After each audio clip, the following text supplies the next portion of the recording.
Hello friends, welcome back to my channel. তো বন্ধুরা, এখন আমরা সাকিব খানের আপকামিং ছবি রকস্টার, এই ছবির একটা এক্সক্লুসিভ আপডেট নিয়ে কথা বলবো। খুব সম্ভবত প্রিন্সের পরের ছবি এটা।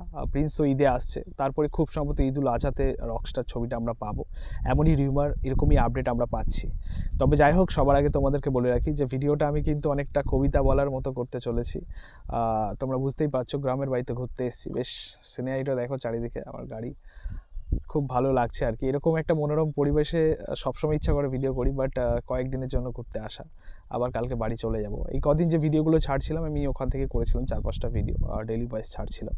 বাট যাই হোক, আজকে আমি এটা একটা ফ্রেশ ভিডিও করছি এখান থেকে দাঁড়িয়েই, যেহেতু আজকে না হলে গ্যাপ পড়ে যাবে এই কারণে। সো যাই হোক, একটু হাওয়া দিচ্ছে, হয়তো একটু নয়েজ আসতেও পারে। যাই হোক, মাঠের জায়গায় দাঁড়িয়ে আছি আর কি, তো এখানে বেশ গাছপালাও আছে, তোমরা দেখতে পাচ্ছ। তা একটু আওয়াজ হয়তো, নয়েজ হয়তো আসতে পারে। সো যাই হোক, তোমাদেরকে বলে রাখি যে রকস্টার আসছে সাকিব খানের, এর পরের ছবি, প্রিন্সের পরের ছবি। এবং রকস্টার খুব সম্ভবত রণবীরের যেরকম রকস্টার আমরা দেখছিলাম রণবীর কাপুরের, ঠিক সেই টাইপের গল্প হবে। একটা মিউজিক্যাল ড্রামা, পাশাপাশি একটা প্রেম থাকবে, রিভেঞ্জ থাকবে, এরকম একটা ড্রামা হতে চলেছে। তো বেশ এক্সাইটেড এই ছবিটা নিয়ে, আসমান রুসো পরিচালিত।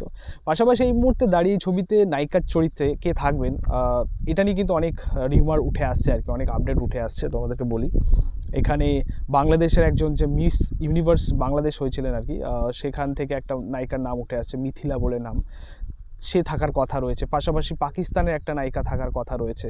আবার সাবিলা নূরও শুনছি কনফার্ম হচ্ছেন।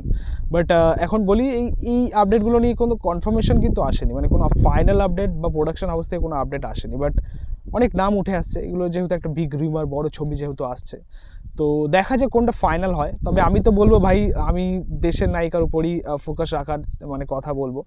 যদি সাবিলা নূরকে নিয়ে একটা ভালো ছবি করা যায়, সাবিলা নূরকে তাণ্ডবে আমরা কয়েক সময়ের মধ্যে পেয়েছি, হয়তো ডিউরেশনটা খুব কম ছিল, স্ক্রিন টাইম খুবই কম ছিল।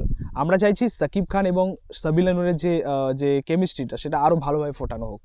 ঠিক আছে, মানে একটা পুরো ডিউরেশন জুড়ে, একটা ছবির যেরকম ডিউরেশন হয় সেই ডিউরেশন জুড়ে হয়তো দুটো নায়িকা থাকবে এই ছবির মধ্যে। ঠিক আছে, মিথিলা আর সাবিলা নূর কনফার্ম করলে অনেকটাই ভালো হয়।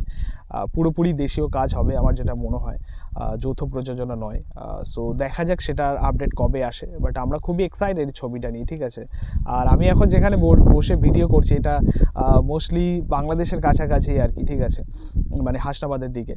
সো এখান থেকে বেশি দূরত্ব নয়, তোমরা সকলেই জানো। তো বাংলাদেশ সিনেমার আপডেট নিয়ে কথা বলছি আর কি।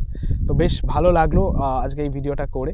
তোমাদের মতামতটা অবশ্যই কমেন্টে জানিও, কেমন লাগছে সেটাও জানিও। দেখো, তোমরা হাওয়াটা হয়তো দেখতে পাচ্ছ, আমার চুলটা দেখো, উপাস থেকে হাওয়া আসছে আর কি, একটা নয়েজ হয়তো আসতে পারে। যাই হোক, ভিডিওটা ভালো লাগলে অবশ্যই লাইক, কমেন্ট, শেয়ার করে দিও। পাশে থেকেও সাপোর্ট করো, চ্যানেলটাকে অবশ্যই সাবস্ক্রাইব করে যাও, পাশে থাকা বেল আইকন প্রেস করে দিও, পরবর্তী ভিডিওগুলো আপলোড। Thank you.